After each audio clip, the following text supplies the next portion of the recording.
Հայաստանի Հանրապետության տարածքային կառավարման և ենթակառուցվածքների նախարարությունում տեղի է ունեցել Հայաստանի էլեկտրական ցանցեր ՓԲ-ի 100% բաժնետոմսերի բաժնեմասի նկատմամբ հանրային գերակաշահ ճանաչելու մասին Հայաստանի Հանրապետության կառավարության որոշման նախագծի հանրային լսումը։ ՏԿ նախարարության հաղորդագրության մեջ ասված է. նախարար Խուդաթյանը ներկայացրել է նախագծի բովանդակությունը։ Մասնավորապես ընդգծել է, որ հանրային գերակաշահ ճանաչելու նախագծի հիմքում դրվել է էլեկտրաէներգիայի բաշխման կենսական հանրային նշանակության, բնակչությանը անխափան էլեկտրաէներգիայի մատակարարման, սոցիալական և ռազմավարական օբյեկտների բնականոն գործունեության, էներգետիկ համակարգի կայունության և սպառողների իրավունքների պաշտպանության կարևորությունը։ Մասնակիցների կողմից նախագծի վերաբերյալ առաջարկություններ և դիտողություններ չեն ներկայացվել։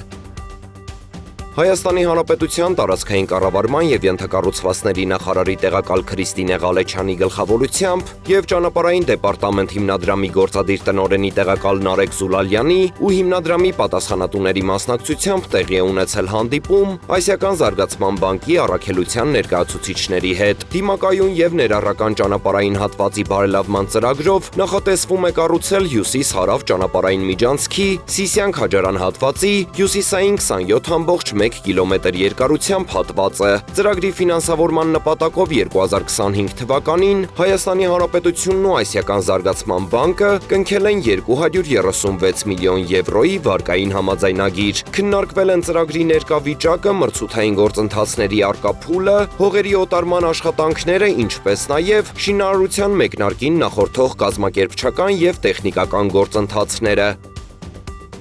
Աշխատանքի և սոցիալական հարցերի նախարար Արսեն Թորոսյանը Գյումրիում մասնակցել է Համաշխարհային բանկի նախաձեռնությամբ կազմակերպված Հայաստանի տնտեսական զարկերակը զեկույցի շնորհանդեսին։ Շնորհանդեսի ընթացքում քննարկվել են Հայաստանի տնտեսական աճի, աղքատության նվազման, հարկաբյուջետային քաղաքականության և տնտեսական զարգացման վերջին միտումները։ Նախարար Արսեն Թորոսյանը ներկայացրել է ծայրահեղ աղքատության հաղթահարմանն ուղղված պետական քաղաքականությունը, ընդգծելով խոցելի խմբերի տնտեսական ակտիվության, մասնագիտական հմտությունների զարգացման և կայուն զբաղվածության ապահովման կարևորությունը։ Միջոցառման շրջանակում տեղի ունեցել պանելային քննարկում, որի ընթացքում աշխատանքի և սոցիալական հարցերի նախարարի տեղակալ Լուսինե Քոչարյանն անդրադարձել է անապահովության գնահատման նոր համակարգի ներդրմանը, ներկայացնելով հիմնական սկզբունքներն ու ակնկալվող արդյունքները։